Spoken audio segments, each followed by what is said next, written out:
আজি বতাহ ধুমুহা আহি ঘৰ উৰুৱাই লৈ গ'ল গাইছ ৰখিব কৈ আছো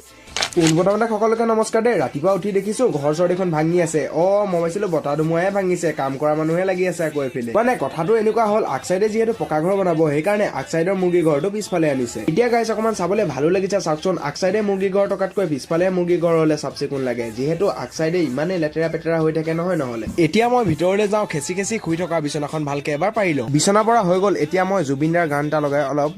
বহিলো নহয় আৰু কাম আছে এতিয়া বলক মই যোনকেইটা ৰুম চাফা কৰিলো এইকেইটা ৰুম এবাৰ আপোনালোকক দেখাই দিওঁ চাফাই কৰা আগতীয়াকে হৈ গ'ল এতিয়া যাওঁ বাহিৰলৈ আৰু বাহিৰত এতিয়া পৰিৱেশটো এবাৰ চাওকচোন গোটেই চাফ চিকুণ হৈ গ'ল পুৰা চাফ চিকুণ ইমান ভালকে হোৱা নাই বাৰু কালিলৈ চাফ চিকুণ পুৰা ভালকে হৈ যাব এতিয়া মোৰ ভোক লাগিছে কিবা এটা খাই লওঁ বেলেগৰ ভোক লাগিলে ভাত খায় মোৰ আকৌ ভোক লাগিলে বিস্কুট খাওঁ বিস্কুট খোৱাৰ পিছত আকৌ লাগিলো কামত তাৰপিছত দোকানলৈ মাতিছে বোলে মানুহজনৰ চুলি কাটিব লাগে এতিয়া মই মানুহজনক বহাই ললো চকীত তাৰপিছত ক'লা কাপোৰখন দি ডিঙিত ভালকে টানি মাৰি দিছো আৰু তাৰপিছতে মেচিন দি পুৰা মাৰি গৈছো তলৰ পৰা ওপৰলৈ তাৰপিছতে মোৰ হাতত আহি গ'ল পইচা আৰু এই পইচা কেইটা দি পেলাই মই আনিব গৈ আছো এতিয়া বিস্কুট আৰু হৰলিক্সৰ পেকেট এটা গাইছ মানে গাইছ মই চাহটো খাই থকা আজি হৰলিক্সটো খাই চাওঁ আৰু আজিৰ ভিডিঅ'টো ইমানে আছিলে অন্য এটা ভিডিঅ' লগ পাইছো আজিলৈ বাই বাই।